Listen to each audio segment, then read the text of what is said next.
we actually have pirates again. So we have that going for us. Congratulations. We did it. Joe, we finally had it happen. We have pirates, commercial ships having to reroute due to the war in Iran, and thus they're taking longer detours around Africa's southern tip. So not only does this add weeks to vessel trips, which adds more money, but it also costs $1 million in additional expenses per ship due to fuel, insurance, and operational costs. This detour is pushing traffic directly also into the volatile Somali basin. Okay, so things have been previously pretty chill around that area. But now in the past few weeks, pirates have done a string of hijackings.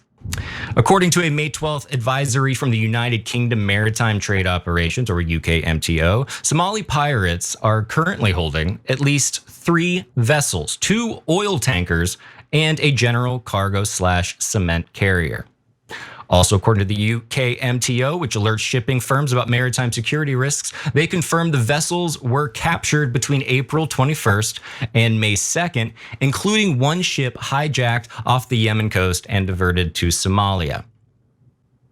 Also, just as a refresher, in case anybody forgot, Somali pirates were a very big deal back in like late 2005.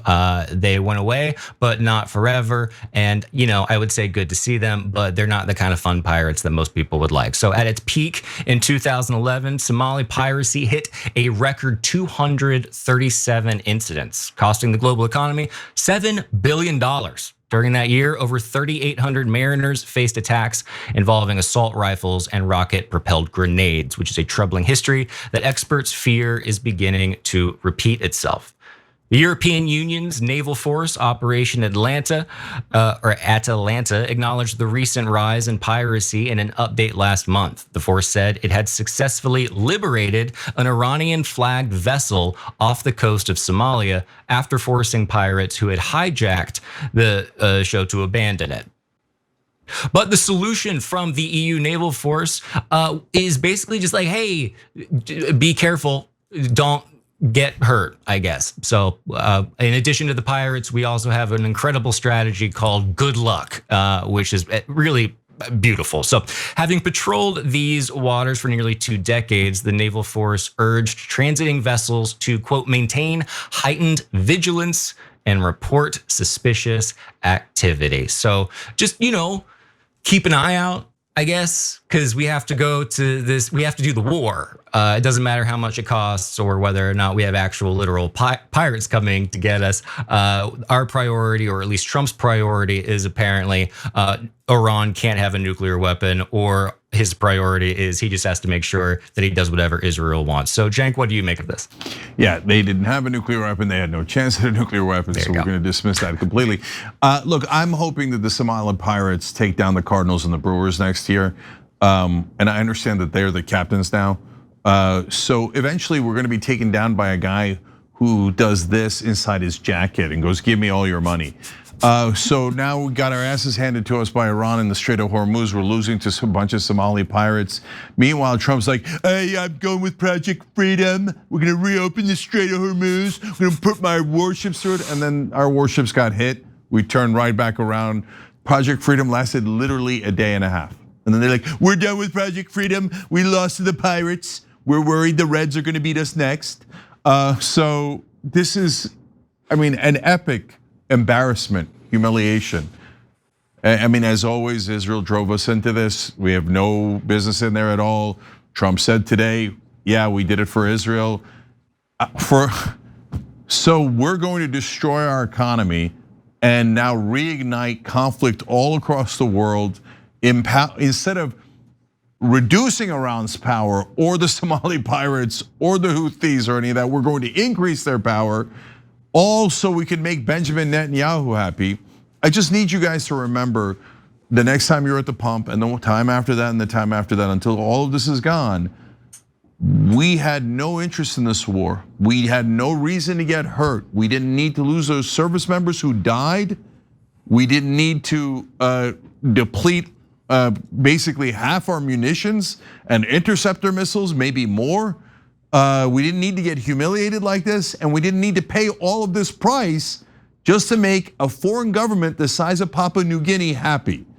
And remember, they're not doing it because, oh my God, as Biden used to say, I'm a Zionist. I've always been a true believer Zionist. Who wakes up and is like, I'm a Norwegian nationalist? Why would you care about the nationalism of a different country? No, they all got bribed by Israel supporters here in America. And now we're all having to pay the price for it. And don't you forget it.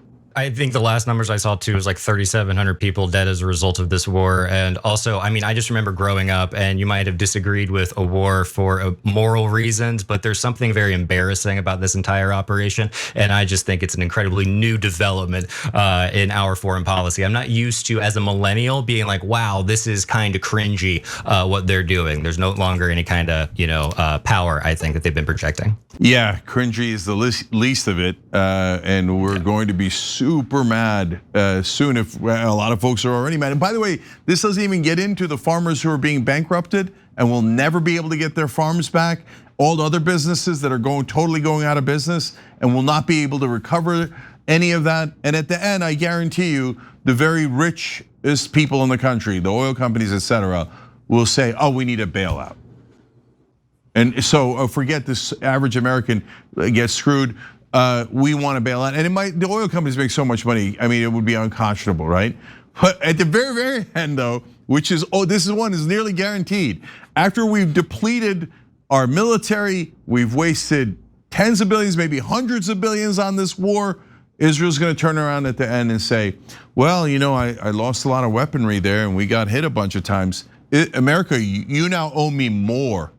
And you need to help me rebuild this, that, and the other thing. You owe me tens of billions of dollars. Here, you pay our gas bill, Israel. You pay our 29 billion we've already spent on this war. And you pay every dollar of this war and every dollar extra that we have to pay for gas here in America, every American citizen. Then I'll begin to listen to you again about what we might or might not owe you. And of course, the correct answer to what we owe them is nothing. Absolutely nothing. And if anyone tells you otherwise, they're purposely lying to you and manipulating you to get you to hand over your wallet and to serve a foreign government. And you should ask them why they're doing that to you, because that is a very bizarre thing to do. Every time you ring the bell below, an angel gets his wings.